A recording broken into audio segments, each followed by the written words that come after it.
welcome back. Today is day 6, where we discuss the biggest mistakes first-time investors make. We're discussing these so you don't make them.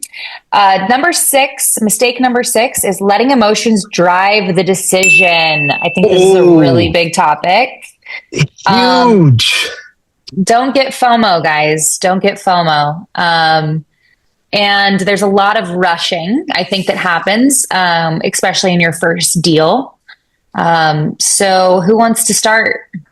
Yeah, I want to ask you a question. You said don't get FOMO. Could you tell us what that actually means? Well, I think a lot of investors, especially if it's your first deal, they just want to buy a deal, right? You've underwritten tons of deals. You see your friends buying deals. You haven't pulled the trigger on anything, and you're getting FOMO. You want to get something under contract. But you can't get FOMO. You got to make sure it's the right deal before you pull the trigger.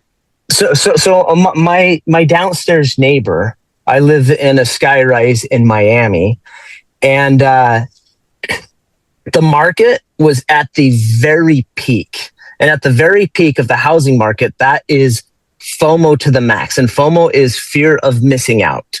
So people go, oh my goodness, it's going to go up forever, and then I'm never going to be able to buy a home. So he ended up he was renting. He ended up going to the owner of the property and saying, would you be willing to sell the property to me? And the owner said, absolutely not. Okay, well, my neighbor, having extreme FOMO, went back to him and said, you name your price and I will give you cash. Guess what happened the month after he closed on that? The market corrected and he's lost hundreds of thousands of dollars. And I've done this too. Not on real estate. I'm a very, very deep value add investor. But in the stock market, I've bought in stocks that are at the very peak.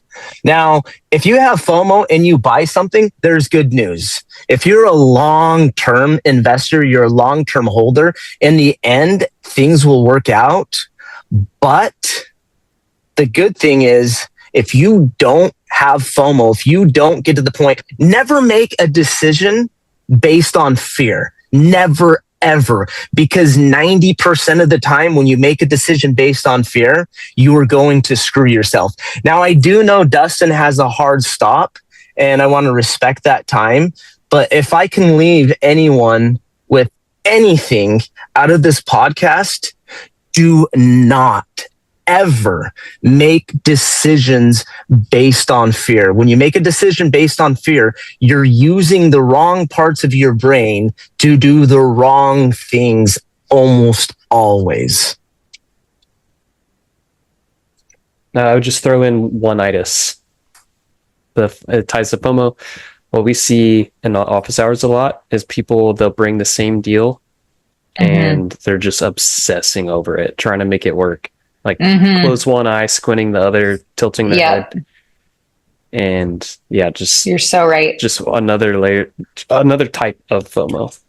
Yeah. I have people that will try to shove a deal down my throat, and I'll tell them, hey, here's why I think it's a decent deal, but here are my concerns. And they just do not want to hear the concerns at all. And that's my job, right? Like, I'm supposed to tell you why I think it won't work. And so, listen, there's always a better deal out there, and I don't think you'll regret passing, right? Eventually a better deal is going to come along. People with FOMO are the best customers, but not the best business people, and definitely not the best business partners. Let's end on that. Bye, guys. See